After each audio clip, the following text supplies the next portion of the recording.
Hey everybody, I'm Aaron Simmons. This is Philosophy for Where We Find Ourselves, January 4th, 2021. Well, about 3 weeks ago, I was riding my mountain bike and took a jump that was a little bit bigger than I probably should have been running so fast. Went over my handlebars, ended up bruising my ribs, tore my AC joint in the shoulder. And although I am recovering, I'm certainly not quite there. So today is the first time I've done a hike with any real elevation to it since the accident.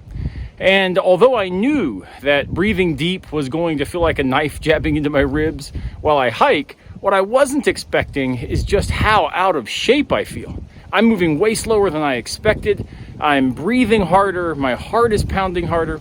And this is after just 3 weeks of basically, enjoying the holidays and not being able to exercise on a regular basis because of the injury, and maybe a few too many key lime pies, I don't know.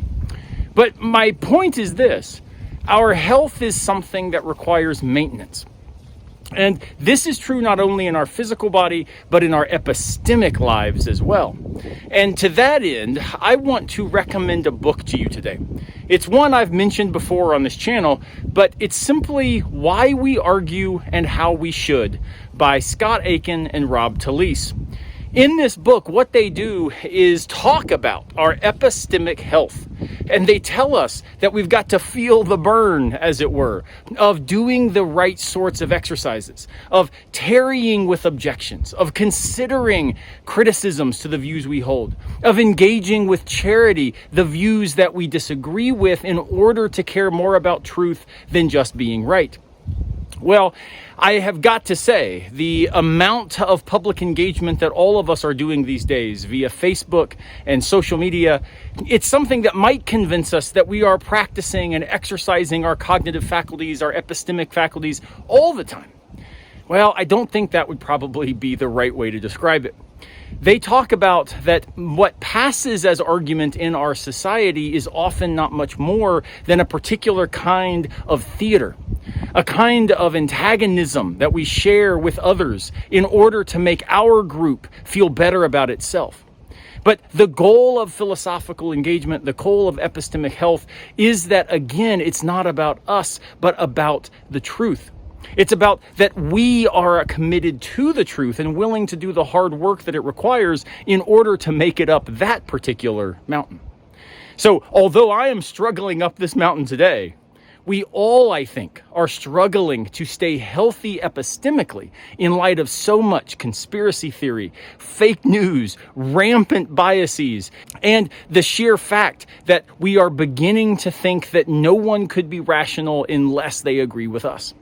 Now, this is true for everyone, though, as you know, I am more critical right now of those who claim to be defending absolute truth while engaging in the epistemic vice that characterizes Trumpism and pandemic denial and vaccine hesitancy.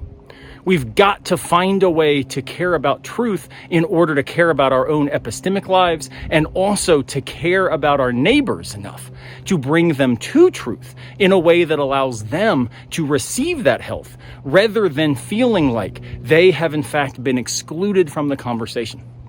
Now, I don't exactly know how to do that. That's why I'm recommending this book as a wonderful tool in this practice. It's hard. Hope is difficult these days. I'm struggling with it every single minute.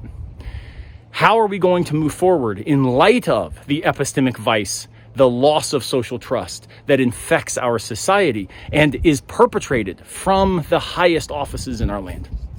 I honestly don't know, but I think philosophy can help. May this be helpful to you, and please go grab that book, read it, think about it. It's not technical, it's something that will engage you and give you some practical advice on how to be better at the epistemic health we all seek. I'm gonna keep moving up this mountain, and let's all keep moving forward together towards truth, goodness, and virtue. I'll see you next time, unless a piano falls on our heads.